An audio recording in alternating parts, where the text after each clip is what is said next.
பல பல பெற்றோர்கள் பிள்ளைகள் திரும்பி வரும் என்று நம்பிக்கொண்டு இருக்கிறார். தம்பி வருவான் உயிரோட இருக்கு. சில நிமிடங்களின் தழுத்த குரலில் மன்னிக்க முடியாத என் தலைமுறை செய்த குற்றத்துக்காக மன்னிப்பே கேட்க முடியாத நிலையில் உன்னிடம் நிற்கிறேன். ஒரு இங்கிலீஷ்ல கடிதம் எழுதுறா கூட பெரிய கஷ்டம் ஊர்ல அந்த காலத்தில் அவரால் கண்டுபிடிக்கிறது. இங்கிலீஷ்ல கடிதம் எழுதுறாங்க. 35 வருடங்கள் ஆகிவிட்டது, ஆனால் இன்னும் நம்பிக்கொண்டிருக்கிறார். தன்னுடைய பிள்ளைகள் மூவரும் திரும்பி வருவார்கள் என்று யோசித்து பாருங்கள். ஒரு தலைமுறையே இல்லை. ஒரு சிறிய கிராமம், மல்லப்பட்டி கிராமம், கோட்டையை பிடிக்க போறான், அந்த வடக்கு ரோட்டால போவான் என்றதுதான் சனத்தின் எண்ணம். இன்றைக்கு ஒரு சுகமான ஒரு நிகழ்ச்சி தான் இது. அந்த கதைன்னு சொல்லல, உண்மையான ஒரு விஷயம், உண்மையான ஒரு விஷயம் உண்டு. இதை மக்களுக்கு எடுத்துக்கொண்டு போகணும். இந்த ஆத்மாக்கள் இதுக்காக வேண்டி ஒரு நியாயத்தை தேடிக்கொண்டிருக்கு. அந்த ஆத்மாக்கள்லாம் எங்களை இயக்கி கொண்டிருக்கு. இதை பற்றி நீங்கள் சொல்லுங்கள், ஒரு மக்களுக்கு ஒரு சின்னதாக இதை பற்றி இந்த விளக்கத்தை பற்றி. நான் இதுவரை இந்த பாரிஸ் நகரிலே 15-20 என்னுடைய புத்தக வெளியீடுகளை நடத்தியிருப்பேன்.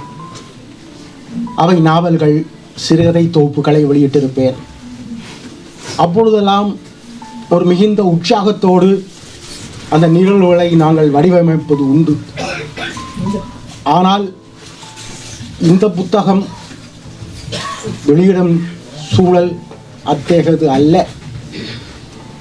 இது மகிழ்ச்சியான தருணம் அல்ல, துயர் தோன்ற தருணம், இது நெகிழ்ச்சியான தருணம் என்று நான் உணர்கிறேன். இந்த புத்தகம் எழுதப்பட்டதன் காலத்தின் பின்னணியை நான் சுருக்கமாக உங்களுக்கு சொல்லிவிட விரும்புகிறேன். 1990ஆம் ஆண்டு ஜூன் மாதம் 10ஆம் தேதி இலங்கை அரசுக்கும் சமாதான பேச்சுவார்த்தைகள் முறிவடைந்து மீண்டும் கொடிய யுத்தம் தொடங்கியது. இந்த யுத்தம் தொடங்கியதும் முழு வடபகுதியும் கட்டுப்பாட்டுக்குள் வந்தது. இலங்கை இராணுவத்தினர் பலாலி, கோட்டை போன்ற இராணுவ முகாம்களுக்குள் முடக்கப்பட்டனர்.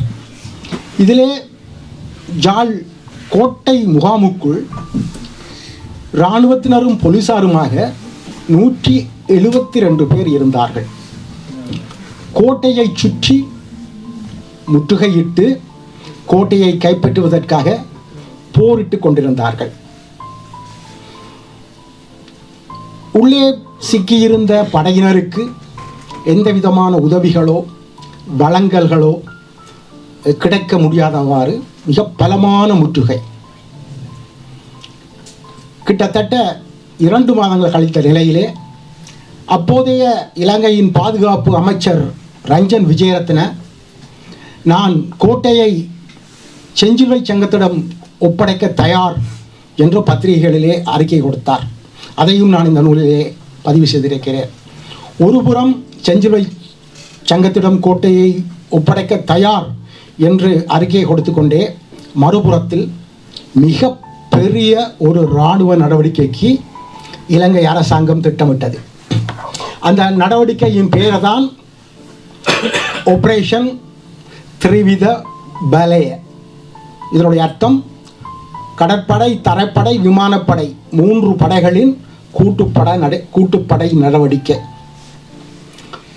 1990ஆம் ஆண்டு ஆகஸ்ட் மாதம் 22ஆம் தேதி இரவு காரைநகர் கடற்படை முகாமிலிருந்து கிளம்பிய 2000 இராணுவத்தினர், காலாட்படையினர், கடற்படையின் உதவியுடன் கவச வாகனங்கள், நகர்த்தி செல்லும் பீரங்கி வண்டிகள் உட்பட பல்வேறு கனரக ஆயுதங்களுடன் ஊராவத்துறையில் தரையிறங்கினார்கள்.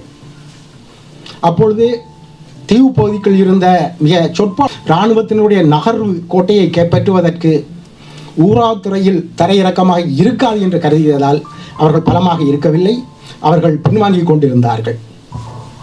இராணுவம் தங்கு தடை இல்லாமல் ஊராவத்துறையில் இறங்கிய இராணுவம் கொலைகளை செய்தவாறே, கண்டவர்களை எல்லாம் வெட்டி கொன்றவாறே, பதுங்கு குழிக்குள் ஒளிந்திருந்தவர்களை கண்டதுண்டுமாக வெட்டியவாறே, கொள்ளையடித்தவாறே, பாலியல் வல்லுறவுகளில் ஈடுபட்டவாறே, விமான குண்டுவீச்சுகளை நடத்தியவாறே, வீடுகளை கொளுத்தியவாறே, ஊராத்துறை, கரம்பன், நாரந்தனை, சரவணை, பள்ளன்புலம், சோழாவத்தை, அராளிச்சந்தி, வங்களாவடி, சாட்டி, மங்கும்பான் வழியாக அல்லப்பட்டியை 1990 ஆண்டு ஆகஸ்ட் மாதம் 25ஆம் தேதி 3 நாட்களுக்குள் வந்தடைந்தார்கள். அங்கே இருந்த அவங்களுக்கு தீவுப்பதியை சேர்ந்த ஆக்களுக்கு தெரியும்.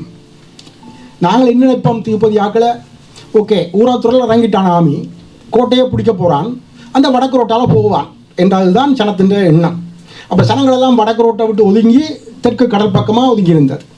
குறிப்பாக ஆமி விமானத்திலிருந்து துண்டு பிரசுரங்களை போடுகிறார்கள். கோயில்களில், மசூதிகளில், தேவாலயங்களில் போய் தங்குங்க மக்களே என்று இது வளமையாக போடுறது. அப்போ அந்த காலங்களில் சனங்கள் எல்லாம் போய் திருப்பரையார் கோயிலில் இருக்கினோம். கிட்டத்தட்ட 2500 3000 மக்கள். இந்த படையை நடத்தி வந்தவர்கள் பெயர் தெரியாத இராணுவ அதிகாரிகள் அல்ல, இலங்கை வரலாற்றிலே மிக முக்கியமானவர்கள். இந்த படையை நடத்துவதற்கு தலைமை தாங்கியவர். இவ்வாறு மிகப்பெரிய தளபதிகளின் தலைமையிலே வந்த அந்த படை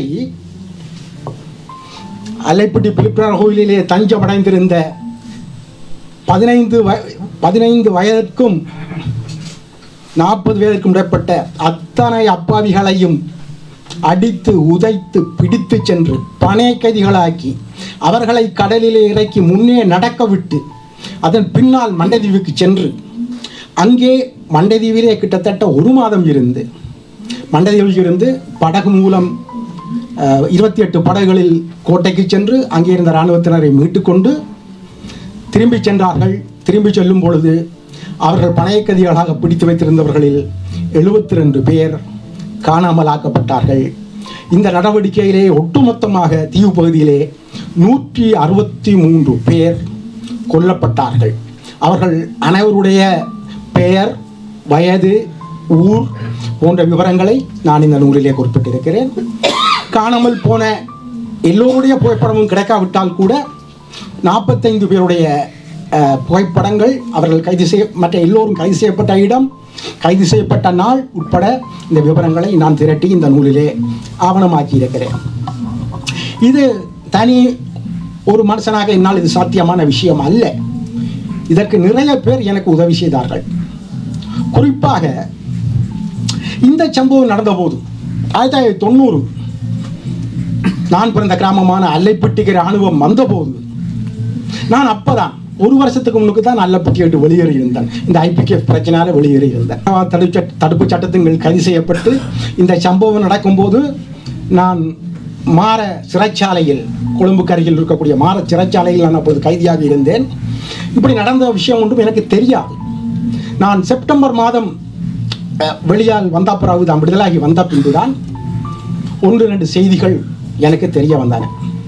என்னுடைய 2 தம்பிகள், அதில் ஒருவர் இங்கே இருக்கிறார், அமலதாஸ் இருக்கிறார், அவர்களும் கைது செய்யப்பட்டார்கள். எங்களுடைய வீடு முற்றாக இராணுவத்தினரால் எரிக்கப்பட்டது. அல்லைப்பட்டி முழுவதும் பொது கட்டடங்கள், பாடசாலைகள், சங்கக்கடை, கிராம சபை எல்லா கட்டடங்களையுமே புல்டோசர் விட்டு உடைத்தார்கள். கிராமமே சிதறிட்டு. மண்டதீவு, அல்லப்பட்டி, மங்குப்பான், தீவுப்பதில் இருக்கிற பல கிராமங்கள் இவ்வாறு தரைமட்டமாக சிதறப்பட்டன. சிதறடிக்கப்பட்ட கிராமங்கள் இன்று வரை ஒன்று கூடவில்லை. எல்லா கிராமத்திலும் இயல்பாக வாழ்ந்த மக்களிலே ஒரு 10% மக்கள் தான் இப்பொழுது வாழ்கிறார்கள். காடு பற்றி போய் கிடக்குது தீவு பகுதியே. உண்மையில் வடக்கு கிழக்கில் நிறைய பகுதி அப்படித்தான் இருக்கிறது. குறிப்பாக தீவு பகுதி மிக அதிகமாக மக்கள் வெளியேறி இருக்கிறார்கள். அப்போ நான் வெளியில் வந்த பிறகு கண்ணால் நிற்கல இலங்கையில். ஒரு மாதத்துக்குள்ளே நான் தாய்லாந்துக்கு போயிட்டேன். தாய்லாந்தில் 3 வருஷம் அகதியாக இருந்தேன். அப்போ என்னுடைய மக்களோடு, என்னுடைய உறவுகளோடு, சொல்லப்போனால் என்னுடைய வீட்டுக்காரரோடைய எனக்கு தொடர்பு இல்லை. அப்புறம் 3 வருஷம் கழித்து நான் பிரான்ஸுக்கு வரும்பொழுது தான் இங்கே என்னுடைய அல்லைப்பட்டி மக்களை சந்திக்க ஆரம்பித்தேன். யாரை சந்தித்தாலும் முதல் பேச்சாக இந்த 1990 எங்கள் ஊரில் நடந்த படுகொலை தான் இருக்கும். எல்லோரும் ஏதோ ஒரு வழியிலே தங்களுடைய உறவுகளை, நண்பர்களை இழந்தவர்களாகவே இருப்பார்கள். இப்போ இதில் பேசின சிவா, நான், எனக்கு முன்பு பேச தௌபால், நாங்கள் எல்லாமே ஒரே வகுப்பு மாணவர்கள், ஒன்றாக படித்தவர்கள். எங்களோடு படித்த பலர் இல்லை, இதில் ஒரு தலைமுறையே இல்லை. ஒரு சிறிய கிராமம், அல்லப்பட்டி கிராமம், அதில் மட்டும் கிட்டத்தட்ட 100 பேர் கொலை செய்யப்பட்டிருக்கிறார்கள். அப்போ சனத்தொகையே ஒரு 200 குடும்பம் தான் இருக்கும் எனக்கு நல்லப்பட்டியில் அந்த காலத்தில். அதில் 100 இளைஞர்கள் கைது செய்ய இல்லாமல் அழிக்கப்பட்டார்கள். ஸோ நான் இங்கே வந்த பிறகு எப்படியாவது இந்த விஷயங்களை ஒவ்வொருத்தராக கேட்டு இதை பதிவு செய்யணும் என்று சொல்லி எனக்கு தெரிஞ்ச முறைகளில் என்னுடைய நாவலில் ஒரு சில பகுதிகள் குறிப்பிடுவேன். இந்த படுகொலையை பற்றி, இதை பற்றி 1-2 சிறுகதைகள் எழுதியிருக்கிறேன். இப்படி எழுதி கொண்டிருந்த நேரத்தில் தான் நான் லிங்கதாசனை இடம் சொன்னேன், தம்பி நீ இந்த சம்பவத்தில் நீ பாதிக்கப்பட்ட, நீ கூட இருந்த, நீ உன்னோட எழுத்து திறமை இருக்குது, நீங்கள் இதை எழுதுங்க உண்டு. ஆனால் அவர் அதை எழுதவில்லை. இப்போ எழுதுகிறார், முகநூலில் இப்போ எழுதுகிறார். ஆகவே நானே இதை எழுதலாம் என்று முடிவெடுத்தேன். எனக்கு லிங்கதாசன் தன்னுடைய சாட்சியத்தை எனக்கு 2 நாட்கள் தொடர்ச்சியாக வழங்கினார். அவர் இந்த கைது செய்துவிட்டு கொண்டு செல்லப்பட்ட, பணைக்கதிலாக கொண்டு செல்லப்பட்ட இளைஞர்களில் ஒருவர், அங்கே நடந்த கொடூரங்களை பார்த்தவர், தன்னுடைய தமையனாரை பறிகொடுத்தவர். அடுத்தது என்னுடைய நண்பனும் என்னுடைய வகுப்பு தோழனுமான இங்கே இருக்கிறார் சத்யதேவன். நான் இங்கே வந்த நாளில் இருந்து அதை பற்றி பேசிக்கொண்டே இருப்போம். சத்யதேவன் மண்டதீவில் வைத்து கைது செய்யப்பட்டு கோட்டையிலிருந்து இராணுவம் வெளியேறி தீவுப்பதியை விட்டு செல்லும் வரை கிட்டத்தட்ட 35 நாட்கள் இராணுவத்தினால் கைது செய்யப்பட்டு வைக்கப்பட்டிருந்தவர், மண்டதில் இருந்தவர். அங்கே நடந்த பல்வேறு கொடூரங்களை, துயரங்களை பார்த்த நேரடி சாட்சி. இந்த 2 பேருடைய சாட்சியங்களும் தான் இந்த நூலுக்கான மிகப்பெரிய அடிப்படையான விஷயங்கள். பிறகு நான் 4 தரம் போயிருக்கிறேன். இந்த 2 வருஷத்தில் 4 தரம் போயிருக்கிறேன் இலங்கைக்கு. 4 தரமும் அல்லப்பட்டிக்கும், மண்டதீவுக்கும், மங்குப்பானுக்கும், தீவுப்பதிக்கு சென்று இந்த பகுதிகளை பார்வையிட்டு அங்கே இன்னும் இதற்கு சாட்சியாக அவர்களுடன் நான் பேசினேன். பேசி இப்படி சிறிதாக திரட்டப்பட்ட தகவல்கள்.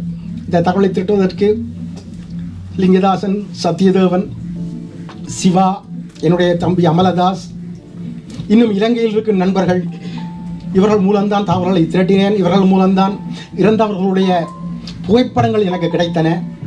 இன்னும் பலருடைய புகைப்படங்கள் கிடைக்கவில்லை. பலர் சொல்கிறார்கள் இடம்பெறும்போது ஃபைல் எல்லாம் துளைஞ்சு போச்சு, படங்களும் போய் சென்று இறந்தவர்களின் படம் கூட கிடையாது. ஆகவே இந்த நண்பர்களின் உதவியின்றி இந்த புத்தகம் வந்திருக்க முடியாது. சிலர் கூடால இல்லை அந்த கிணத்துக்கு மண்டதீவில் இருக்கிற வதந்திகளை கசிய விட்டதையும் நான் முகநூலில் பார்க்கிறேன். அவர்கள் வேறு. ஆனால் இங்கே நாங்கள் குறித்து காட்டும் காணாமல் போன 72 பேரையும் இங்கிருக்கும் எல்லோரும் தனிப்பட அறிவோம். சாதாரண விவசாய இளைஞர்கள், சாதாரண மாணவர்கள், சாதாரண மீனவர்கள், சாதாரண கல்லிறக்கும் தொழிலாளிகள், அப்பாவிகள். அந்த 72 பேர்ல ஒருவர் கூட யாரும் சொல்ல மாட்டார்கள். இங்கே அதற்கு நாங்கள் எல்லோரும் சாட்சியம் இருக்கிறோம். ஊர் மக்கள் இங்கே நிறைய பேர் திரண்டு இருக்கிறோம். ஆக இந்த 72 பேருக்கும் என்ன நடந்தது? இந்த 72 பேர்ல பல பெற்றோர்கள் பிள்ளைகள் திரும்பி வரும் என்று நம்பிக்கொண்டிருக்கிறார். இந்த இருக்கிற லிங்கதாசன், இப்பொழுது முன்னுக்கு பேச லிங்கதாசன் என்னோட 2 நாட்கள் இந்த விஷயத்தை பற்றி எனக்கு சாட்சியம் அளித்து விட்டு அவர் கடைசியாக என்னிடம் கேட்ட ஒரு கேள்வி, அண்ணே என்ற அண்ணா உயிரோடு இருக்க வாய்ப்பு இருக்கா? ஸோ லிங்கதாசனுக்குள்ளேயே அப்படி ஒரு நம்பிக்கை ஓடிக்கொண்டிருக்கிறது. ஃபுல் மனது இருக்கலாமா? இல்லை. 35 வருஷம் ஆச்சு. 1990க்கு பின்பு எந்த தடுப்பு முகாமிலோ சிறைச்சாலையிலோ இருக்கும் அனைத்து கைதிகளுடைய பெயர்களையும் ஏறக்குறைய முழுமையாக ஐசிஆர்சி திரட்டி வைத்திருக்கிறது உங்களுக்கு தெரியும். ஆனால் இந்த 72 பேர்ட்ட பேரில் ஒரு தட்ட பேர் கூட ஐசிஆர்சி ரிப்போர்ட்டில் கிடையாது. இந்த காணாமல் போறவர்களுக்கு என்ன நடந்தது என்று தெரிய வேண்டும். கண்டிப்பாக தெரியும். இந்த இடத்துல என்ன நடந்தது என்று அரசாங்க உயர் மட்டங்களுக்கு தெரியும். எங்களுக்கு தெரியாது. இந்த பிள்ளைகளை பறிகொடுத்த பெற்றோர்களுக்கு தெரியாது. ஆகவே இந்த சந்தர்ப்பத்தை பயன்படுத்தி இந்த 72 பேருடைய என்ன நடந்தது என்ற ஒரு கேள்வியை வைக்கலாம் என்ற நோக்கத்திலே தான் இந்த புத்தகத்தை நான் எழுத ஆரம்பிக்க போதுதான் ஜூன் மாதத்திலே சிவஞானம் ஸ்ரீதரன் நாடாளுமன்ற உறுப்பினர் அவர்கள் பாராளுமன்றத்திலே இந்த இளைஞர்களை பற்றி கேள்வி எழுப்பினார். அதுக்கு ஒரு காரணம் இருக்கு. எனக்கு தெரிஞ்ச வேற எம்பிமார் இந்த மண்டல புதலை பற்றி பேசல. சிவஞானம் ஸ்ரீதரன் உடைய அப்பா எங்களுடைய கிராமத்தை சேர்ந்தவர், அல்லைப்பட்டியை சேர்ந்தவர். சிவஞானம் ஸ்ரீதரன் நாங்கள் படித்த அதே பள்ளிக்கூடத்தில் தான் ஒரு 2 வருடம் படித்தார். அவரும் அங்கே தான் படித்தார். அவருடைய தம்பி லங்காஸ்ரீ என்னது அவரும் அங்கே தான் படித்தார்.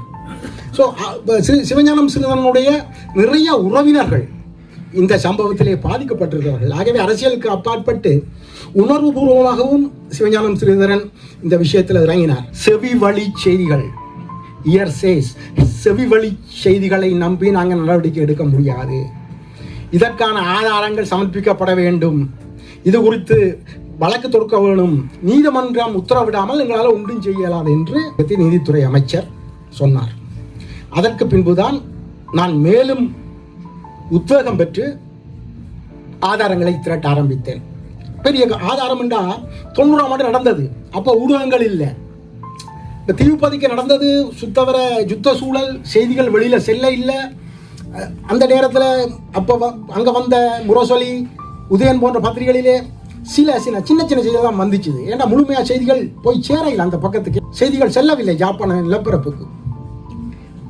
அதுக்கு பின்பு முதலாக யாழ் பல்கலைக்கழக ஆசிரியர்கள் யூடிஎச்ஆர் ஒரு சிறிய 2 பக்க அறிக்கையை இது குறித்து வெளியிட்டார்கள். அதற்கு பின்பு வடக்கு கிழக்கு மனித உரிமை செயலகம் 2 அறிக்கைகளை வெளியிட்டிருக்கிறார்கள். அவர்களால் அந்த நேரத்தில் திரட்ட முடிந்த விஷயங்களை அவர்கள் செய்தார்கள். அது மிகப்பெரிய வேலை. என்னுடைய நூலை எழுதுவதற்கும் அவை உதவி புரிந்தன என்பது உண்மை. அதை தாண்டியும் நான் எங்களுடைய கிராம மக்கள், அயல் கிராம மக்கள் மற்றும் பல்வேறு ஆவணங்கள், பத்திரிகை செய்திகள், இந்த காணாமல் போனவர்களுடைய தந்தையர்கள், தாயார்கள், இலங்கை இந்த எல்லா அதிகார பக்கத்தின கதவையும் தட்டிட்டினோம். எங்களுக்கு தெரியும் அந்த கிராமத்தில் வளர்ந்தாங்க. 90ஆம் ஆண்டு அந்த கிராமம் எப்படி இருந்தது? ஒரு வறிய கிராமம், படிப்பறிவற்ற மக்கள். ஒரு இங்கிலீஷில் கடிதம் எழுதுனா கூட பெரிய கஷ்டம் எங்கள் ஊரில் அந்த காலத்தில் ஒரு ஆளை கண்டுபிடிக்கிறது. இங்கிலீஷில் கடிதம் எழுதுறாங்க. இந்த மக்கள் எப்படியோ எங்கேயோ போய் கடிதங்களை ஆங்கிலத்தில் எழுதி ஜனாதிபதிக்கு அனுப்பி, ஐசிஆர்சிக்கு அனுப்பி, ஹியூமன் ரைட் வாட்சுக்கு அனுப்பி, அங்கிருந்து பதிலும் வருது. என்ன பதில் வருது? ஐசிஆர்சியிலிருந்து தேடினம், கண்டுபிடிக்க முடியல. 5 வருஷம் என்றதால அவர்கள் இறந்து விட்டார்கள் என்று நம்புகிறோம். ஜனாதிபதி விசாரணை ஆணைக்குழு என்ன சொல்லிச்சுது? காண இல்லை, ஆகவே அவர்கள் இறந்து பிறகு நம்புகிறோம். 22 காசை வாங்கிட்டு போங்க. சில பேர் வாங்கினார்கள், சில பேர் வாங்க இல்லை. ஏன்னா வாங்கினா எங்கள் பிள்ளைகள் இறந்ததாக நாங்கள் ஒப்புக்கொண்டதாக போய்விடும். ஒரு நம்பிக்கை தானே. வாங்க இல்லை. 35 வருடங்களுக்கு பின்பு இந்த வருடம் இந்த இளைஞர்கள் புதைக்கப்பட்டதாக சொல்லப்படும் கிணற்றின் மீது எங்களுடைய ஊர் மக்கள் தீபங்களை ஏற்றியும் மலர்களை வைத்தும் அஞ்சலி செலுத்தி இருக்கிறார்கள். அன்றைய தினம் ஐபிசி போய் எல்லாரையும் பேட்டி எடுத்திருக்கு. நீங்கள் ஐபிசி யூடியூப்ல தட்டி பார்த்தா தெரியும் எத்தனை தாய்மார்கள் பதில் சொல்லுகிறார்கள். என்னால் முடிஞ்ச அளவுக்கு என்னுடைய நண்பர்களின் உதவியுடன் இந்த ஆவணத்தை கொண்டிருக்கிறேன். ஆனால் இதுதான் முழுமையான ஆவணம் என்று நான் சொல்ல மாட்டேன். ஏனென்றால் உங்களுக்கு தெரியும், லைடன் தீவு மிகப்பெரிய தீவு. ஊராத்தூரிலிருந்து அல்லப்பட்டி மட்டும் ஒரு 10 கிராமத்தை கொண்ட தீவு. அங்கால மண்டதீவு. சம்பவம் நடந்து 35 வருஷம் ஆச்சு.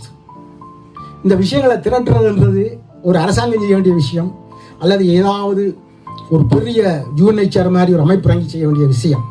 என்ன மாதிரி ஒரு தனி மனிதன் செய்கிறதுக்கு மிக எல்லைக்குட்பட்ட முறையில் தான் என்னால் செய்ய முடியும். ஆகவே தான் இதில்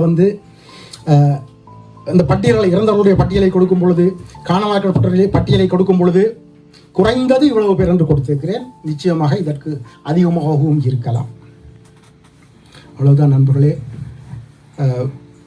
இங்கே நீங்கள் வந்ததற்கு, உணர்வுபூர்வமாக இந்த நிகழ்வில் பங்கெடுத்ததற்கும், என்னுடைய நன்றிகளையும் வணக்கங்களையும் தெரிவித்துக் கொள்கிறேன். இந்த 72 பேருக்கும் ஒரு நீதி காலம் தாழ்த்தியாவது கிடைக்க வேண்டும் என்று விரும்புகிறேன். அதுதான் இந்த நூலை எழுதுவதற்கும் நான் மட்டுமல்ல எங்களுடைய மக்கள் எல்லோரும் சேர்ந்து வெளியிடுவதற்கும் காரணமாக அமைந்திருக்கிறது. நன்றி, வணக்கம். நன்றி. அப்போ அந்த நேரத்தில் நீங்கள் இருந்தீங்க அங்கே? இது நான் 89 நான் வெளிக்கிட்டேன். அவர் 90 அவர் பிடிபட்டு அப்போ நான் காணையில் நான் அவர்கிட்ட இந்த நேரடியான இதுகளுக்கு இருக்கும்போது அவர் நேரம் பார்க்கும் எனக்கு இருக்குது. அதுதான் எனக்கு முடியுது. மற்றபடி எனக்கு அவர் பட்ட கஷ்டங்களே அம்மா சகோதரங்கள் சொன்னதை தான் எனக்கு அது தெரியும். இல்லாத நான் நேரடியாக பார்க்கையில் எனக்கு தாங்க முடியாது. இதெல்லாம் ஒரு நாளில் நடந்ததா இல்லை எத்தனை நாள் வச்சு? நான் வந்துட்டேன். நான் இல்லை அங்கே தெரியும் நடந்தது எனக்கு எத்தனை நாள் நடந்ததுன்னு எனக்கு தெரியாது. அவள் என்னுடைய சகோதரி அவள் இருக்கிறாள். அவள் அதுக்குள்ள அனுபவப்பட்டவா. நான் வந்துட்டேன். எனக்கு நான் அனுபவப்பட இல்லை. அதால் நான் பெருசாக எனக்கு விளங்காது. ஆனால் உங்களோட குடும்பத்தில் யாராவது என்ன நம்பிக்கையோடு இருக்கணுமா? நானே உண்மையில் நம்பிக்கொண்டேன். அம்மா இருந்தவா நம்பிக்கொண்டே இருந்தவா. அவள் பிறகு அது மறைஞ்சிட்டு அவள் அறிஞ்சதோடு அது அவள் அப்படி நினைச்சிட்டேன் எனக்கு. ஆனால் அந்த நான் அறிஞ்சாலும் எனக்கு அது ஒரு நம்பிக்கை. எனக்கு தம்பி வருவான், உயிரோடு இருக்கிறேன், வருவான்னு சொல்லியிருக்காங்க. நான் உயிரோடு இருக்கிறேன் தான் நான் இப்பயும் அதை நினைக்கிறேன். சரியான கவலையான விடயம். ஒவ்வொரு முறையும் இதை நீங்கள் நினைக்கும்போது நான் என்ன நம்புறேன். இல்லை அவர் திருப்பி நான் நம்புறேன். நன்றி அக்கா. இந்த படங்களில் முதல் வரிசையில் 5வது இடத்தில் இருப்பவர் 35 ஆண்டுகளுக்கு முன்னால் காணாமல் போன, திரும்பி வரவே மாட்டார் என்று எங்கள் குடும்பத்தவர் நம்புகின்ற எனது அண்ணன் லிங்கேஸ்வரன், அவருடைய தம்பி லிங்கதாசன். நான் டென்மார்க்கில் வசித்துக் கொண்டிருக்கின்றேன். நாங்கள் இளவு வீட்டுக்கு தான் கூடியிருக்கிறோம். 125க்கும் மேற்பட்ட இளைஞர்களின் ஒரு இளவு வீட்டுக்கு, அல்லது ஒரு 35 வருடங்களுக்கு முன்னால் நடந்த மரணம் என்றே நான் துணிந்து சொல்வேன். அந்த மரணங்களுக்கு இன்று நாங்கள் ஒரு 35வது ஆண்டு நினைவஞ்சலியை செய்து கொண்டிருக்கிறோம் என்பதுதான் உண்மை. இது ஒரு நாவல் அல்ல. இது எழுதி குறிப்பிட்ட தேதிக்குள் வெளியிட்டு நாங்கள் மக்களின் கரங்களை கொண்டு போய் சேர்க்கக்கூடிய ஒரு விடயம் இல்லை. அவர் அதை எழுத ஆரம்பித்ததற்கு பின்பு தான் அவருக்கு தெரிந்தது இது இவ்வளவு பெரிய கடினமான வேலை என்பது. அவருக்கும் தெரிந்தது. அவருக்கு உதவியாக சாட்சியங்களை சொல்லிக் கொண்டிருந்த எனக்கும் தெரிந்தது. ஊரறிந்த உலகறிந்த எழுத்தாளராக அறியப்பட்டு புலம்பெயர் சமூகத்திலே எங்கள் ஊருக்கு பெருமை சேர்த்துக் கொண்டிருக்கின்ற அண்ணன் சோபா சக்தி அவர்கள் இப்படி ஒரு நூலை எழுத துணிந்ததற்கும் எழுத முயற்சி எடுத்ததற்கும் அவரை நான் உளமாற பாராட்டுகின்றேன். இன்று வரைக்கும் நான் சிந்தித்துக் கொண்டிருப்பது என்னுடைய அண்ணனை, அதாவது கைது செய்து கண்களை கட்டி பிரமதீஸ்வரனையும் என்னுடைய அண்ணனையும் ஒரு பக்கம் அழைத்து சென்றார்கள்.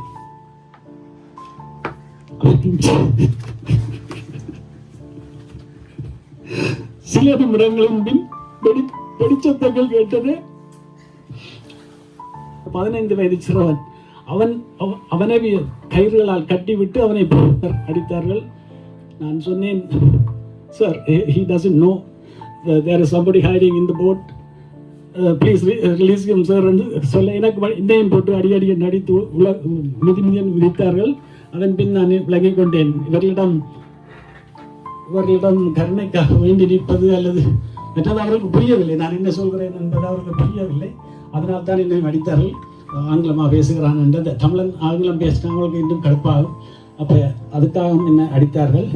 அப்புறம் அண்ணனை கட்டி வைத்திருந்த போது நான் வாய் மூடி மௌனியாக கடந்து வந்தேன். ஏனென்றால் ரஞ்சித்குமாருக்கு அறிந்து பேசியதற்கு எனக்கு அடித்ததன் பின் எனக்கு தெரிந்து விட்ட இனிமேல் நான் யாருக்காகவும் தெரிந்து பேசக்கூடாது, என்னையும் அடித்து விடுவார்கள் என்று. சில பேர் சொன்னார்கள், இல்லை, நீங்கள் உங்களோட அண்ணனுக்காக பேசி பார்த்திருக்க வேண்டும். ஆனால் நான் கடந்த 35 வருடத்தில் என்னோட பேசியவர்களில் 99% சொன்னார்கள், நீங்கள் செய்ததுதான் சரி, நீங்கள் செய்ததுதான் சரி, நீங்கள் சத்தம் போடாமல் வந்ததுதான் சரி, இல்லாவிட்டால் உங்கள் அண்ணனை போல உங்களையும் கண்ணை கட்டி உட்கார வைத்திருப்பார்கள் என்று சொல்லி காணாமல் போய்விட்டார் என்பதால் 10 வருடத்துக்கு மேல் காணாமல் போய்விட்டார். ஆகவே உயிரோடு இல்லை என்று நான் நம்புகிறேன் என்று என்னுடைய தந்தையார் கையெழுத்து போட்டு ஒப்படைத்ததால் 25,000 ரூபாயை சந்திரிகா குமாரதுங்க அரசு வழங்கியது. ஒரு உயிரின் பெறுமதி சிந்தித்து பாருங்கள் அன்பானவர்களே, ஒரு உயிரின் பெறுமதி வெறும் 25,000 ரூபாய் தான். அந்த 25,000 ரூபாயை என்னுடைய தாயார் பெற்றுக்கொண்டார். ஆனால் 3 பிள்ளைகளை இழந்து, ஆனால் அந்த அரசாங்கம் கொடுத்த காசை 75,000 வாங்காமலும் ஒரு தாய் வண்டதீவில் இருந்து கொண்டிருக்கின்றார் திருமதி கேசரத்னம். அந்த பெண்மணி இன்னும் நம்பிக்கொண்டிருக்கிறார். 35 வருடங்கள் ஆகிவிட்டது, ஆனால் இன்னும் நம்பிக்கொண்டிருக்கிறார். தன்னுடைய பிள்ளைகள் 3 திரும்பி வருவார்கள் என்று யோசித்து பாருங்கள். 35 வருடம் ஆகிவிட்டது, இன்னும் திரும்பி வர்றதுக்கு ஒரு துளி வாய்ப்பாக இருக்கிறதா? இல்லைத்தானே? ஆனால் அந்த தாய் திருமதி கேசரத்னம் என்ற அந்த பெண்மணி நம்பிக்கொண்டிருக்கிறார். தன்னுடைய பிள்ளைகள் 3 என்று ஒரு நாள் திரும்பி வருவார்கள் என்று. இதை வெள்ளைக்காரர்கள் இலூஷன் என்று சொல்வார்கள், அதாவது ஒரு மாய தோற்றம், ஒரு மாய நம்பிக்கை. ஆகவே அந்த தாய் தகப்பனுக்கும் இறைவன் ஆறுதலை கொடுக்கட்டும். அந்த குடும்பத்தின் 4வது ஆண்மகன் அவர் படித்து குருவானவராக போய்விட்டார். மீதி 3 பேரும் இன்று வரை என்ன ஆனார்கள் என்று தெரியாமல். அந்த 3வது மகன் கைது செய்யப்படும் போது அவனுக்கு 13 அல்லது 14 வயது இருக்கும் நினைக்கின்றேன். ஆனால் இந்த நூலில் அவனுக்கு 15 வயது போட்டிருக்கிறார்கள் இருக்கலாம். ஆனால் அந்த மிகச்சின்ன பையனாக இருந்தான் அவன் கைது செய்யப்படும் போது. அந்த 3 நான் அதைத்தான் நினைத்து ஆறுதல் அடைவேன். என்னுடைய தாயார் ஒரு மகனை இழந்ததுக்கே மிகவும் துடித்து போய்விட்டார். என்னுடைய அண்ணா காணாமல் போனதிலிருந்து தான் என்னுடைய தாய் மனநலம் பாதிக்கப்பட்டார். அப்போ அந்த 3 பிள்ளைகளையும் இழந்த தாய் இன்னும் மனநலம் பாதிக்கப்படாமல் இருந்தால் அதை மன வைராக்கியம் அல்ல மன தைரியம் என்று தான் சொல்ல வேண்டும். அந்த அளவுக்கு வாழ்ந்து கொண்டிருக்கின்றார்கள். அந்த ஆகஸ்ட் 25ஆம் தேதி மண்டதீவில் அந்த கிணறு இருக்கும் இடத்தில் ஒரு நினைவேந்தலையும் ஒரு தீபமேற்றலையும் நடத்தும்படி இருந்து நான் பல பேரை தொடர்பு கொண்டு கேட்டிருந்தேன். அதன்படி அவர்கள் செய்தார்கள். அந்த நிகழ்வுக்கு கூட அந்த தாய் 3 பிள்ளைகளை இழந்த தாய் செல்லவில்லை. ஏனென்றால் அவர் சொல்லியிருந்தார் அந்த ஏற்பாட்டாளர்களிடம், நான் என்னுடைய பிள்ளைகள் திரும்பி வருவார்கள் என்று நம்புகிறேன். ஆகவே மீடியாக்களுக்கு முன்னால் ஊடகங்களுக்கு முன்னால் நான் தோன்ற விரும்பவில்லை. அவர்கள் இன்னும் நம்புகிறார்கள் தங்கள் பிள்ளைகள் திரும்பி வருவார்கள் என்று. ஆனால் அந்த நம்பிக்கையுடனே வாழ்ந்து மடிய வேண்டியதுதான். எனக்கு தெரியும் யாருமே திரும்பி வரப்போவதில்லை என்று. இந்த படத்தில் இருக்கின்ற யாருமே திரும்பி வரப்போவதில்லை என்று எனக்கு தெரிகிறது. ஆகவே முத்தாய்ப்பாக நான் கூற விரும்புவதெல்லாம் இந்த நூலில் குறிப்பிட்ட விடயம்தான் இறுதியான முடிவு, தெளிவான இனிமேல் திருத்தப்படவே தேவையில்லாத முடிவு என்று திருத்தப்படவே அவசியமே இல்லாத ஒரு பதிவென்று அல்ல. இதில் ஏகப்பட்ட தவறுகள் இருக்கலாம், இன்னும் திருத்த வேண்டிய விடயங்கள் நிறைய இருக்கலாம். நீங்கள் செய்ய வேண்டியதெல்லாம் இதற்கு முடிந்தவரை இந்த நூலுக்கு நீங்கள் கொடுக்கும் ஆதரவு, இன்னும் உங்கள் உறவுகள் நண்பர்களிடம் கொண்டு போய் சேர்த்து இது ஒரு வெற்றி பெற்ற ஒரு ஆவணமாக நீங்கள் எல்லா இடங்களுக்கும் கொண்டு போய் சேர்த்தால்தான் அடுத்தடுத்த இதனுடைய 2ஆம் பாகம் வெளியிடுவதற்கும் மற்றும் திருத்துவதற்கும் நீங்கள் தாராளமாக திரு சோபாசக்தி அவர்களை தொடர்பு. இவர் எங்கிருந்தெல்லாம் தகவல் எடுத்திருக்கிறேன் என்று இதில் பதிவு செய்திருக்கின்றார். ஆகவே நீங்கள் அவருக்கு முடிந்த அளவுக்கு தகவலை கொடுக்கணும். இந்த புத்தகம் அச்சாகி வந்ததுக்கு பிறகு ஒரு சிலர் தொடர்பு கொண்டார்கள். இனி எங்கட தம்பி இந்த படத்தை போடையிலுமா, எங்கட அண்ணான்ற படத்தை போடையிலுமா அண்ணான்னு சொன்னேன். புத்தகம் அச்சாகி வந்து விட்டது.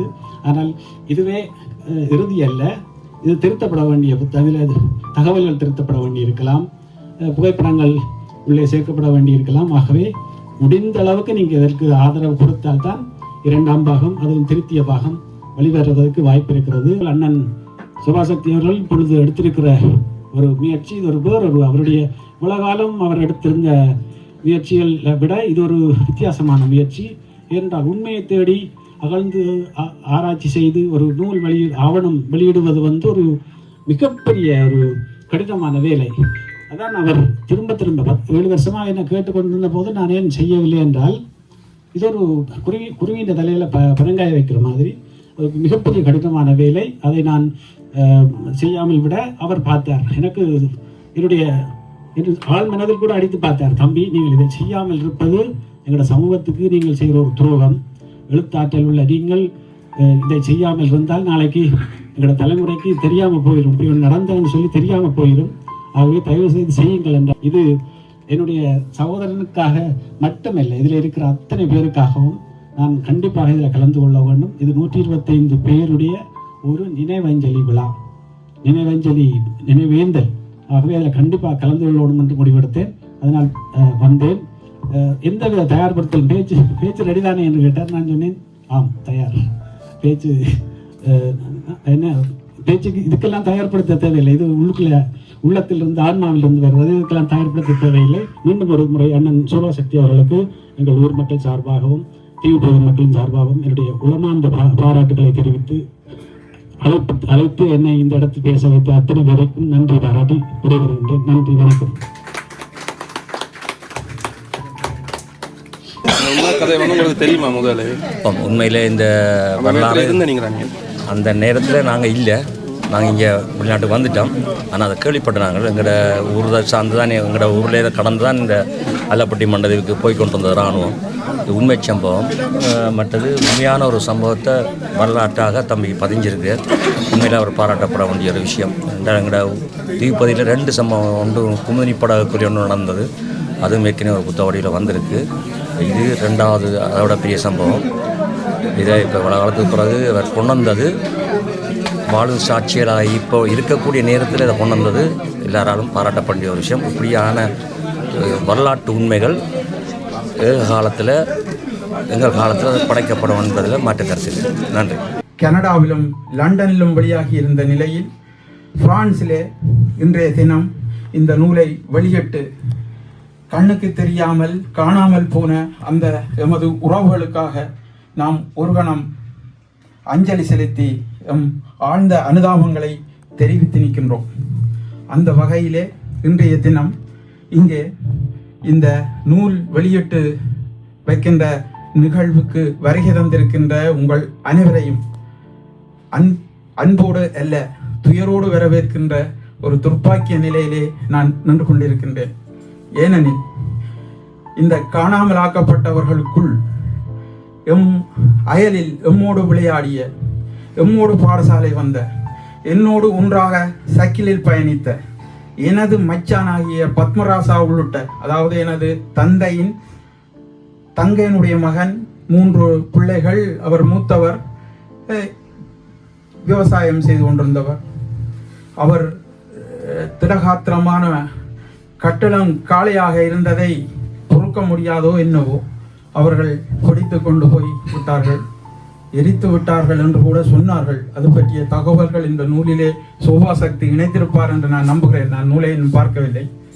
ஆகவே அப்படி என்னுடைய நண்பன், என்னோடு ஒன்றாக இறுதி வரை, கொழும்பு வரை என்னோடு பயணித்தவன் சாந்தலிங்கம், ஒன்றாக பயணித்து நாங்கள் ஒன்றாகவே இந்தியாவுக்கு பயணிப்பதற்கு விமான டிக்கெட்டை போட்டுவிட்டு ஒரே பிளேனில் 2 பேரும் இந்தியாவுக்கு வரதற்காக விமான பயணச்சீட்டை பெற்றுக்கொண்ட பின்னர் அவருடைய துரதிர்ஷ்டவசம் வெளிநாட்டிலிருந்து அவருடைய சகோதரன் அழைப்பை ஏற்படுத்தி மீண்டும் நீ அல்லப்பட்டிக்கு போய் அக்காவை அழைத்து வா என்று சொன்ன போது திரும்பி போனவர் தான் 35 வருடங்கள் காணாமல் போயிருக்கின்றார்.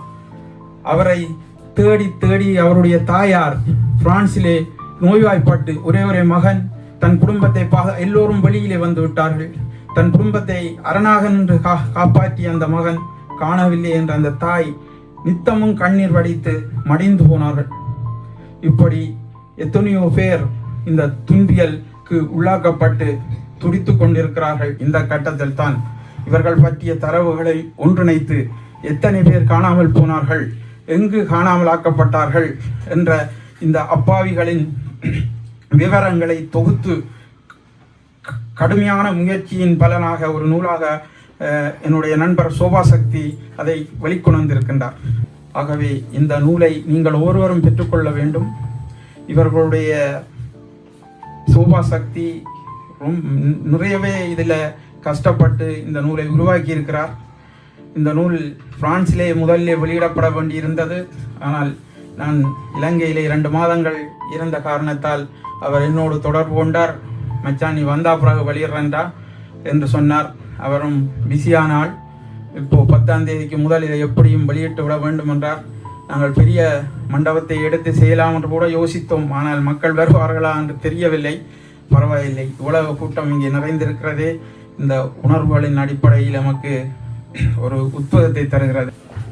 இங்கே பதிவு செய்யப்பட்ட இளைஞர்களுடைய படங்களையும் அந்த கதைகளையும் பார்த்தேன். 20 வயது, 15 வயது, 18 வயது, ஒரு வாழ்வின் அரும்புகளாக இந்த உலகை பார்க்க ஆசைப்பட்ட அந்த இளைஞர்கள், அதைவிட அந்த அவர் எழுதியவற்றை சோபாசக்திக்கே உரிய இனிய முறையில் எழுதிய முறையில் பொதுவாக ஒன்றை சொல்ல வேண்டும். ஆரம்பத்திலே நான் இங்கே புலம்பெயர்ந்து வந்தபோது அண்ணருடைய புத்தகங்களை வேண்டிவிட்டு நான் படிக்கவில்லை. மண்ணாங்கட்டி எங்க சிகரட்ட புத்தகமா என்றுதான் நான் அப்படி படிக்கல. பிறகு அவருடைய எழுத்தின் வலிமை, ஒரு பிலாப்பழத்தில் வெளியே முள் இருப்பதென்று நினைத்து பிலாப்பழத்தை ருசிக்காமல் விடுவதன் போல பல நாட்கள் இருந்தேன். பிறகு என்னுடைய வயதுகளும் படிப்புகளும் வாசிப்புகளும் அவருடைய எழுத்தின் வலிமையை பறைசாற்றின. இதை செய்திருக்க வேண்டியவர்கள் பலர் இங்கே கொண்டாடி கொண்டிருக்கிறார்கள். இதுதான் ஒரு சரியான போராளியின் செயல். அவர் எழுத்துலகில் இருக்கிறார், கலை உலகில் இருக்கிறார். இதையெல்லாம் தாண்டி நான் நினைக்கிறேன் அவர் போராளியாகவே தான் தொடர்ந்து இருக்கிறார் என்பது இந்த படைப்பின் மூலம் தெரிகிறது. சிந்தித்து பாருங்கள், இவையெல்லாம் மிக ஆழமாக பதிவு செய்யப்பட திரைப்படமாக கூட எடுக்கக்கூடிய கதைகள் இவை. இது கதைகள் அல்ல, நிஜங்கள். இப்படி எடுக்கிற போது இது என்ன வெறுப்பை உமிழுமா? சிங்கள மக்கள் மீது வெறுக்கவை கக்குமா? இல்லை, அப்படி அல்ல. இந்த மக்களுக்கு இன்னதான் நடந்தது என்று கூட சிங்கள மக்கள் எத்தனையோ பேருக்கு தெரியாது. இது இராணுவ வலயங்களுக்கு கொடூரர்கள் எங்களிலும் பொல்லாதவர்கள் இருப்பார்கள், சிங்கள மக்களும் அருமையானவர்கள் இருப்பார்கள். அருமையான நல்ல சக்திகளை எங்கள் பக்கம் திருப்ப வேண்டும் என்றால், நல்லவர்கள் கூடி அந்த தேசத்தை சிறப்பாக மாற்ற வேண்டும் என்றால், இந்த மக்களுக்கு நடந்த அநியாயங்களுக்கு நீதி கிடைக்க வேண்டும். நீதி கிடைக்கிற போதுதான் நாங்கள் ஓரளவாவது கை கொடுக்கலாம் என்று சிந்திக்க முடியும். இத்தனை ஆண்டுகளாக நீதிகளே மறக்கப்படுகிற போது எங்களால் கிட்ட அந்த வாசத்தை கூட உணர முடியாது. இந்த இந்த இந்த இப்படியான பதிவுகளை அண்ணர் எழுதுவது போலவே பழச திருப்பி கிளறதால என்ன நடக்க போகுது, திருப்பியும் சண்டையா என்று கேட்பவர்களுக்கு அவரே பதில் சொல்கிறார். நான் ஒரு தெளிவான பதிலை சொல்கிறேன். நாங்கள் வாழ்கிற இதே நாட்டிலே ஒதனூர் சூர்கலான் என்று உங்கள் பலருக்கு தெரிந்திருக்கிற ஒரு கிராமம் இருக்கிறது. 1944 ஜூன் 10 ஜெர்மன், அதாவது தோல்வியுற்று போர் யுத்தம் முடிவடைகிற காலகட்டத்தில் இருந்தபோது அந்த கிராமத்துக்கு சென்ற ஜெர்மன் படைகள் 642 பேரை படுகொலை செய்தார்கள். அந்த கிராமமே அழிந்தது. அதிலே 6 பேர் தான் மிஞ்சினார்கள். அந்த 6 பேரில் ஒருவர் 2023 இறந்தார். அதிலே ஒரு பெண், ஆண்கள் எல்லாவற்றையும் தனியே பிரித்தார்கள், பெண்கள் எல்லோரையும் குழந்தைகளையும் சேச்சுக்குள் கொண்டே விட்டார்கள். என்ன செய்தார்கள் தெரியுமா? சேச்சை மூடிவிட்டு ஒரு வெடிகுண்டு பெட்டியை கொண்டே சேச்சுக்குள் வைத்து வெடிக்க வைத்துவிட்டு ஜெர்மன் ராணுவம் வெளியேறிவிட்டது. அத்தனை பேரும் சேச்சுக்குள்ளேயே கருகி இறந்தார்கள். ஒரே ஒரு பெண் மட்டும் அந்த ஜன்னலுக்குள்ளால் தூக்கி வீசப்பட்டு காயங்களுடன் தப்பி அப்படியே வெளியேறிவிட்டார். இன்னொருவர் தப்பினார். எப்படி என்றால், ஆண்களை எல்லாம் வெடி வைத்து அப்படியே ஒரு கூட்டமாக போட்டபோது அவர் ஒரு காலில் வெடிபட்டு கீழே கிடக்கிறார். மேலே கிடந்த ஆண்களுக்கு மேல் விறகை போட்டு கொளுத்தி விட்டு ஜெர்மன் ராணுவம் போய்விட்டது. அந்த நெருப்பு எரிந்து அந்த நெருப்பு மேலே இருக்கிற உடல்களில் இருந்து பற்றி அவருக்கு வருகிற போது அவர் மெதுவாக நகர்ந்து, அவரும் இறந்து விட்டேனோன்ற, எங்கே வெடி இருக்கிறது காயம் இருக்கிறது தெரியாது, நகர்ந்த போது தன்னால் நகர முடிகிறது. அப்படியே போன போது இராணுவம் இல்லை, போய் ஒழித்து விட்டார். இப்படி ஓடி ஒழித்த 6 பேர் மிஞ்சி இருந்தார்கள். மிஸ்யூ கேர்வே என்பவர் தான் இதை புத்தகமாக வெளியிட்டு தொடர்ந்து பாடசாலைகளில் பேசினார், பல்கலைக்கழகங்களில் பேசினார். அங்கே எங்கெங்கே என்ன நடந்ததென்று அவருடைய வாழ்நாள் பூராகவும் அதை விளங்கப்படுத்தி கொண்டே இருந்தார். இதற்கு பலன் என்ன நடந்ததென்றால், வரலாற்றிலே முதல் தடவையாக 2023 ஆண்டு ஜெர்மன் அதிபர் அந்த கிராமத்துக்கு வந்தார்.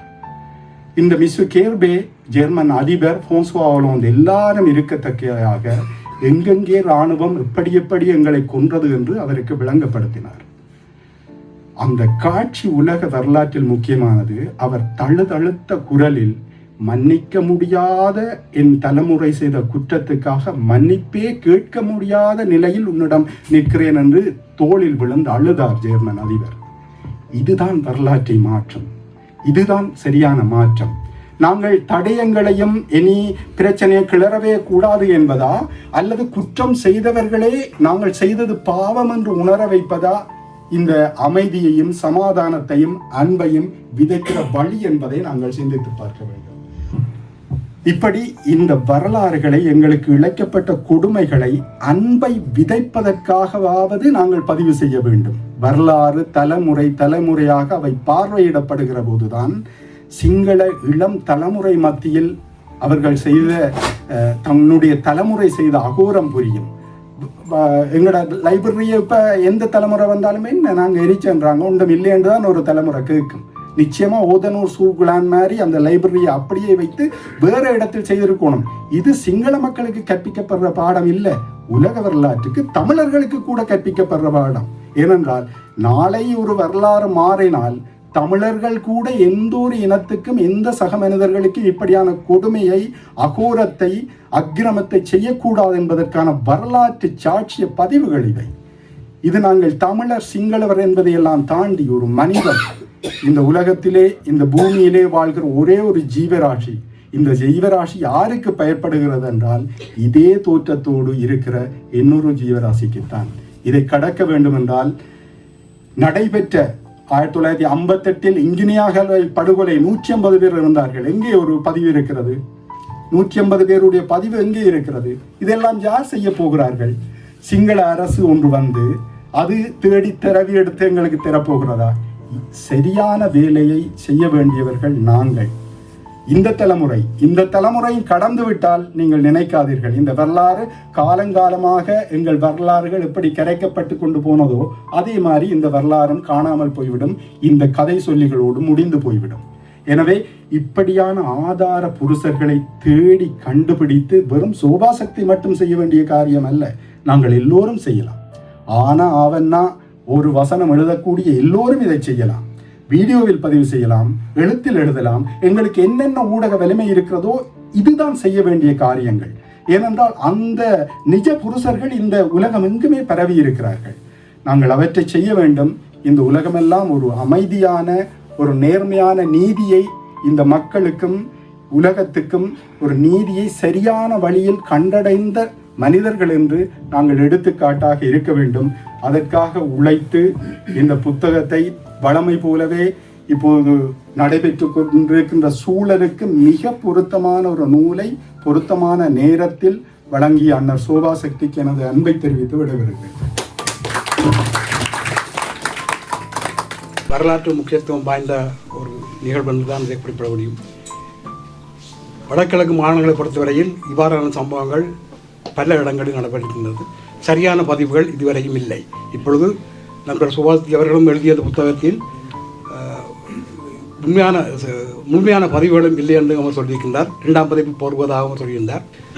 சுபாஷ் அவர்கள் வெளியிட்ட இந்த புத்தகம் மிகவும் காத்திரமான ஒரு புத்தகம் என்பதை இந்த இடத்திலே கூறிக்கொண்டு சுபாஷ் அவர்களுக்கு எனது பாராட்டுகளையும் நன்றிகளையும் தெரிவித்துக் கொள்கின்றேன். நன்றி, வணக்கம். கொண்டு செல்லப்பட்டவர்களில் ஒருவராக கடவுளின் அருளால் தப்பி வந்த எமது கிராமத்தைச் சேர்ந்தவரும் எனது நண்பனாகிய திரு வாமதேவன் சத்யதேவன் அவர்களை முதலாவது நூலை வெளியிட்டு வைக்குமாறு பணிவோடு அழைக்கின்றேன். ஒரு பிரதியை பெற்றுக்கொள்ள காணாமல் ஆக்கப்பட்ட தனது மகனை இறுதி வரை தேடியே களைத்து போய் பிரான்ஸ் மண்ணிலே உயிர் சுமந்தவரும் எனது உறவினருமான எனது நண்பருமான தேவராசா சாந்தலிங்கம் அவர்கள். நண்பர் சுபாஷினுடைய ஒரு கடுமையான உழைப்பு எல்லாருக்கும் இந்த புத்தகத்தில் மட்டும்தான் சுபாஷின் உழைப்பு திருவிழா தெரிந்திருக்கலாம். ஆனால் அவர் ஆரம்பத்திலிருந்து இன்று வரைக்கும் மிக கடுமையான உழைப்பாளி. சில வேளைகளில் பலர் அவரை வேலைப்பட்டு இல்லாதவர் விட்டு சும்மா இருக்கிறவரெல்லாம் விமர்சிப்பவர்கள். ஆனால் அப்படி இல்லை, மிக மிக கடுமையான உழைப்பாளி சோபாசக்தி. அந்த உழைப்பின் பெருமதியான இந்த புத்தகம். மற்றும் இந்த புத்தகம் ஏற்கனவே அண்மையில் மன்னார் படுகொலைகள் பற்றி அருட்தந்தை அன்புராசு அவர்கள் மன்னார் பற்றி பதிவாக்கியிருந்தார். தமிழ் மக்களுடைய மட்டுமல்ல, சிங்கள மக்களுடைய எல்லா அழிவுகளும் பதிவாக்கப்பட வேண்டும் என்பது மிக முக்கியமான விடயம், ஆவணப்படுத்தப்பட வேண்டியது. இந்த ஆவணப்படுத்தல்களை உண்மையிலே அரசியல் கட்சிகள் தங்களுடைய வேலை திட்டமாக எடுத்து செய்ய வேண்டியது காலத்தின் கட்டாயம். அவர்கள் ஏனோ தவறுவிட இது சராசரி இளைஞர்கள் மத்தியின் தலையில் சுமையாக விழுகின்றது. இது திட்டமாக செயல்பட வேண்டும். இது ஒரு ஒரு ஒரு அரசுக்கு எதிரான போராட்டம் அப்படி என்றல்ல, ஒரு அதிகாரத்துக்கு அடக்குமுறைக்கு எதிரான போராட்டங்களாக அந்த பதிவுகளாக பதியப்பட வேண்டும். மற்றது நண்பர் பாஸ்கரன் குறிப்பிட்டது போல இன்றைக்கு 35 ஆண்டுகளுக்கு பிறகு இவ்வாறான முயற்சிகள் வருவதற்கு நாங்கள் இன்றைய அரசாங்கத்துக்கு ஒரு வகையில் நன்றி சொல்லவும் கடமைப்பட்டிருக்கின்றோம். அரசு தரப்பில் நடத்தப்படுகின்ற நியாயமான ஜனநாயக இடைவெளிகளுக்கு நாங்கள் மதிப்பு கொடுத்து அந்த அந்த அந்த இடத்தில் அந்த நன்றி கூறிக்கொண்டு நாங்கள் இப்படியான வேலைகளை தொடர வேண்டும் என்று நான் கேட்டுக்கொள்கிறேன். நன்றி. இன்னும் இதிலே இருக்கிறவர்கள் 10க்கு மேற்பட்டவர்கள் இன்னும் எனது சக மாணவர்களும் வகுப்பு தோழர்களும் காணாமப்போனவர்கள் 10க்கு மேற்பட்டவர்கள். 35 வருடங்களாக நாங்கள் மனதில் சுமந்து கொண்டு தான் இருந்திருக்கிறோம். எனக்கும் தெரியலை, நானும் சிரித்து விளையாடி கொண்டு தான் இருந்தேன் நான். ஆனால் இது இங்கே விளக்கேற்றும் பொழுது தான் உடைஞ்சிருக்கிறேன். உண்மையாகவே நான் ஊரில் இருக்க ஒரு செத்த வீட்டுக்கு போனால் ஒரு சாவு நடந்தால் சுடலைக்கு போய் கொல்லி வச்சு வந்தால் அப்புறம் தான் அந்த சோகம் ஒரு முடிவுக்கு வரும். பாதியில் பார்க்குறதோ இடையில விட்டு போனாலோ ஒரு மிச்சம் சொல்ல மாதிரி இருக்கும். இன்றைக்கு தான் அது முடிவுக்கு வந்திருக்கு போல எனக்கு இருந்தால் படுது. உண்மையில் ஒரு செத்த வீட்டில் சுடலையில் கொல்லி வச்சுட்டு நிற்கிற நிலைமை மாதிரி தான் எனக்கு இன்றைக்கு படுது. சிவான லிங்கதாசனாக்கள் கண்ணீர் விட்டு அழுதுச்சுன்னா தங்களோட உறவுகள் நெருக்கமான ஆட்கள் உண்டு. அவரை மாதிரியே ராஜிக்கும் அவைக்கும் எல்லாருக்குமே நெருக்கமான ஆட்கள்லாம் இங்கே இருக்கிற எல்லாருமே. இதில் லிங்கதாசன் சொன்ன வாக்குமூலங்கள், இது புத்தகத்தில் இருக்கிற வாக்குமூலங்கள், அதே பார்வையில் நானும் கூட இருந்து லிங்கதாசன் வலது பக்கம் இருந்தால் நான் இடது பக்கம் இருந்து பார்த்த விடயங்கள். நான் ரஞ்சித்தின் சாவு கண்ணுக்கு முன்னால் இருந்தது. லிங்கதாசன் அண்ணா கட்டி வச்சுன்னு கேட்க லிங்கதாசன் எப்படி சத்தம் நான் போனாரோ அப்படி தான் நானும் கடந்து போனேன். கதைச்சிக்கலாம், இன்னும் சொல்லிக்கலாம். ஆங்கில வன்மை அங்கே இருந்தது, கதைச்சிருக்கலாம். எனக்கு அப்போ சிங்களமும் தெரியும். கொழும்புல அதாவது இந்த ஆழ்பிடித்தில் நன்மையாக கிராஸா இயந்தியில் நான் கொழும்பில் 6 மாதத்துக்கிட்ட இருந்திருப்பேன். சிங்களம் கதைப்பேன். என்னால் முடியும். ஆனால் நான் அவரை மாதிரி தான் நானும் தாண்டி போனேன். வேறு வழி இல்லை, தாண்டி தான் போகணும். போனாங்க. எல்லாத்துக்கும் இந்த புத்தகம் மட்டும் தீர்வில்லை. தொடர்ந்து நான் இந்த முறை போய்க்கல. இவர் சொன்ன விட்ட மச்சான் அவர்கிட்ட அம்மாவை போய் பார்த்துக்கிறேன். அவள் இன்னும் நான் கடைசியாக போன போதும் அவ சரியான அந்த நினைவுகளோடு தான் இருக்கிறா. அப்படி நோபல் ரமேஷ் நீங்கள் சொல்ல போனால் போய் ரமேஷ்னு சொல்லுவோம். அவை இந்த சகோதரிகள் கூட காரணம் நேரம்லாம் இதை பற்றிய கதைப்பினோம். சரி, இந்த புத்தகம் வந்திருக்குது. ஓரளவுக்கு இந்த புத்தகத்தை சொன்னால் அப்புறம் இந்த புத்தகத்தில் இதெல்லாம் கதைச்சா பிறகு ஓரளவுக்கு மனம் மாறி இருக்குது. இப்படி புத்தகம் வந்ததே எங்களுக்கு இதை ஒன்று செய்து முடிச்சுக்கிற மாதிரி ஒரு இதை தருது. அனைவருக்கு நன்றி. முக்கியமாக இந்த புத்தகத்தை எழுதுறதுக்கு உதவியது லிங்கதாசன் சத்யநாராயண அன்னைக்கும் எழுதின அன்னைக்கும் இதை எடுத்து செய்யணும்னு சொல்லி இந்த புத்தகம் வெளியிட்ட செய்யணும்னு நினைச்ச சிவா அன்னைக்கும் அலிவுடக்கமுக்கும் இங்கே வந்துக்கிற அனைவருக்கும் வேறு வகையிலும் உதவி செய்த எல்லாருக்கும் நான் அலிவுடக்கம் சம்மாவும் அண்ணன் சார்பாகவும் நன்றிகளை சொல்லிக்கொள்கிறேன். மேலும் இவ்வாறான நிலைகள் எங்கள்கிட்ட இருந்து வெளியில் வரைக்க எல்லாருமே ஆதரவு தரணும் என்று கேட்டுக்கொள்கிறேன். இப்படியான வெளியீடுகள், செய்திகள் இவற்றை நாங்கள் இன்னும் ஆதரிக்க வேண்டும் என்று கேட்டுக்கொள்கிறோம். இன்றைக்கு யூடியூப் மூலம், ஃபேஸ்புக் மூலம், டிக்டாக் மூலம் எல்லா பக்கத்தாலும் எங்கள் ஆதரவு தெரிவிக்கலாம். லிங்கதாசனுக்கு சந்தேகம் இருக்கிறது, இவர் வாசிக்கிற இல்லையோட சந்தேகம் இருக்குது. லிங்கதாசன் நான் தொடர்ந்து வாசிக்கிறேன். அனைவருக்கும் நன்றி. இந்த சந்தர்ப்பத்தை தந்ததுக்காக நன்றி. இந்த நூல் உண்மை தன்மையுடன் வருவதற்கு மிக ஒத்துழைப்பு கொடுத்த என் இனிய நண்பன் திரு சத்யதேவன் அவர்களுக்கு என் அன்பும் நன்றியும். அதே போலவே இந்த பெரும் பங்காற்றிய இந்த புத்தகத்துக்கு பெரும் பங்காற்றியது மட்டுமல்லாமல் முகநூலிலும் தொடர்ந்து இதை பற்றி எழுதி கொண்டு வரும் அன்பு தம்பி திரு லிங்கராசன் அவர்களுக்கும் என் அன்பும் நன்றியும். இதை மிக கஷ்டப்பட்டு பல தகவல்களை திரட்டி, ஆதாரங்களை திரட்டி இதை வெளியிட்டிருக்கும் திரு சோபாசக்தி அவர்களுக்கு அவர்களுடன் கைகுலுக்கி கட்டி அணைத்து முத்தங்களுடன் அவருக்கு நன்றி சொல்கிறேன். இதை நடத்தி கொடுத்திருக்கும் அல்லையூர் சிவா அவர்களுக்கும் என் நன்றி மற்றும் இங்கு வந்திருக்கும் உங்கள் அனைவருக்கும் என் நெஞ்சார்ந்த நன்றி. வணக்கம். என்னுடைய காலப்பகுதியில் 90ல் நானும் ஈழத்தை விட்டு சின்ன வயதில் வெளிக்கிட்டு நான் தான். நீங்கள் சொன்னது போல் இந்த ஊரில் இன்னும் பல ஊர்களில் நிறைய விடயங்கள் நடந்திருக்குது. ஆனால் வெளியில் கொண்டு வர தெரியாமலும் அது மறைக்கப்பட்டிருக்குது, தெரிந்தும் மறைக்கப்பட்டிருக்குது. 2 விடயங்கள் இருக்குது. எனக்கு ஒரு பெரிய ஒரு வேண்டுகோள், இங்கே இருக்கிற பெற்றோர்களுடைய குழந்தைகள் இந்த மண்ணில் சிறு வயதில் வந்திருப்பினும் அல்லது இங்கே பிறந்து கல்வி கற்றிருப்பினும் அவர்கள்ட்ட இந்த நூலை கொடுங்கோ, தயவு செய்து கொண்டு போய் அவர்கள்ட்ட இந்த நூலை மொழிபெயர்க்க சொல்லுங்க. 2 விடயம் அவர்களை போய் சார்ந்து விடும். கொண்டு வந்து இந்த நூல்களை அவர்கள் வாசிப்பார்கள், அதை பற்றி தங்களுடைய சக மாணவர்களுக்கும் ஆசிரியர்களுக்கும் அல்லது தொழில் புரிகிற இடங்கள்லையும் பேசிக்கொள்வார்கள். அது மட்டுமல்லாமல் இந்த நூல் வந்து மொழிபெயர்க்கப்பட்டு பிறர் கையுக்கு போகணும். இப்போ சோபாசக்தி அண்ணா சொன்னது போல் மட்டாக்கள் சிங்களவர்களுக்கு எப்படி இந்த நூல் போய் சேரணுமோ அதே போல் புலம்பெயர் நாட்டில் நாங்கள் வாழ்கிற நாடுகள்லையும் எங்களுடைய இப்போவும் நீங்கள் பார்த்தீங்கன்னா எங்களுடைய கல்வி கற்கிற எங்களோட குழந்தைகள் பள்ளிக்கூடங்களில் வந்து ஹிட்லருடைய போர், 2ஆம் உலகப் போரையும் யூதர்களுடைய அழிப்பையும் தான் இன்றைக்கும் எத்தனையோ ஆண்டுகள் கழித்தும் பேசப்படுது. ஆனால் அதை விட்டு இன்றைக்கு அதை விட கொடூரமான அந்த காலத்தை தாண்டி நாங்கள் இன்றைக்கி அறிவியலாக வந்திருக்கிறோம், மானிடத்தை போட்டுறோம், மனித நேயத்தை பேசுகிறோம். ஆனால் இன்றைக்கு நான் பேசிக்கொண்டிருக்க இதே நேரத்தில் ஏதோ ஒரு நாட்டில் அழிவு ஏற்பட்டு கொண்டிருக்குது போரால. அப்போ அந்த நாட்டிலேருந்து தான் நாங்கள் வந்திருக்கிறோம்.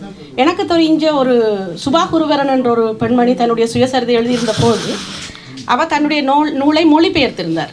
அப்போ அவள் சிரித்த ஒரு புன்சிரிப்போடு இருக்கிற அழகான பெண்மணி அந்த நூலை தன்னுடைய சக பணிபுரிகிற இடங்களில் கொண்டே கொடுக்கும் பொழுது அவர்கள் வாசித்துட்டு போட்டு சொன்ன விடயம், சுபா நீங்கள் இவ்வளவு நாட்டு பிரச்சனைக்குள்ளே தான் இந்த நாட்டுக்கு வந்திருக்கிறீங்களா, நாங்கள் நினச்சா நீங்கள் ஏதோ எக்கனாமிக் பிரச்சனைக்கு வந்திருக்கீங்க போல இருக்குண்டு.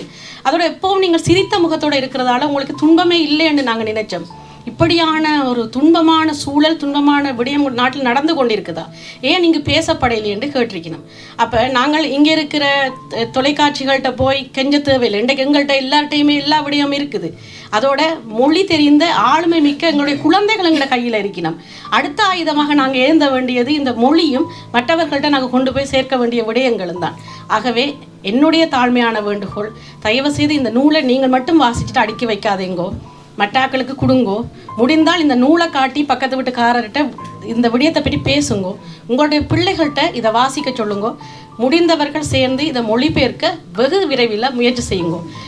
அதுதான் நாங்கள் இந்த நூலுக்கு செய்கிற ஒரு பெரிய ஒரு உதவியாக உறுதுணையாக இருக்கும் என்று நான் நினைக்கிறேன். நன்றி.